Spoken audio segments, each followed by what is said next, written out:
This could be true for pest control. That's a route-based business. That could be true for HVAC and a service, right? A service business side of the HVAC business.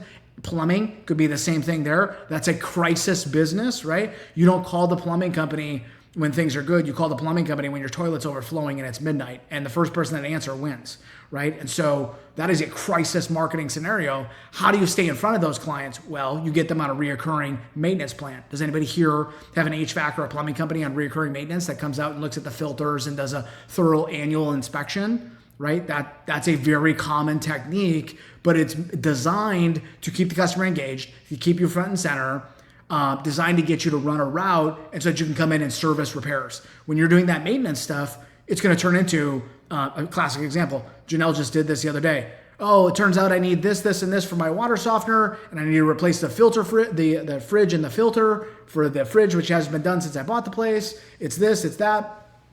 Next thing you know, it's a $4,200 bill from a $100 a year maintenance plan, right? And so that's how they make their money. And if you look at these businesses and these 30 categories, it's all kind of the same thing. If I was in carpet cleaning, if I was in epoxy, if I was in landscaping, that's another great example of this.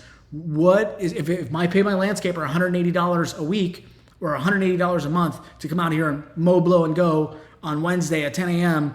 for 30 minutes, right? What does it cost him to get a customer, and what am I worth to him as a customer? That landscaper came with a house, right? So he's been my landscaper by default. It's a very sticky business, right? Because of the geography, because he knows the plants, he knows the product, he knows everything about it. Why would I switch that if I moved into a new house? Same thing with the pool company, right? Pool maintenance. When you move into a new property, you're not going to go find a new pool maintenance, or you just love your pool maintenance person, you have to bring them over. You're going to go with the person that's known this pool, because this pool, they've been servicing it since 1995, right? That's why the things that we're looking at is so sticky, and that's what I'm looking for. And the reason that we're buying an existing business is because I get all of these things. I get the house that's been under contract since 1995. Yeah, we don't have a contract in place, but I'm on a texting relationship with the pool guy, right? So I have no desire to change. If I was going to change, what would that save me? $30, $25? Who cares? It's not even worth it as a homeowner, right? So that is what we're looking for. I always said in the electronics recycling business, I would never get fired. I always had Google, LG, Panasonic, all these companies, right? But that is a business that is so forgettable, the only way you lose that business is if you do a horrible job and do something colossal and break something on their property, right? They have no reason to fire the garbage man. I mean, it's impossible to lose a business. And so when I look at these things, I go, how sticky is a client?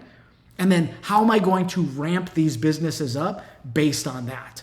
What's my marketing method to get new people in? Now, your first thing is going to say, well, I want to get, Kyle, I just talked to the seller and they said that everything's been word of mouth since 1995. And you might think that that's an advantage, or the seller always thinks that it's an advantage. It is potential upside, but you're still going to have to spend money in R&D, what I call R&D, research and development, to understand what offer works, what marketing methods work. Is it pay-per-click? Is it Yelp? Is it Facebook ads? Who is going to run that to know where and how to get clients on demand? The businesses that I'm looking at, I want to be able to get clients on demand, right? And I need a gas pedal in the business.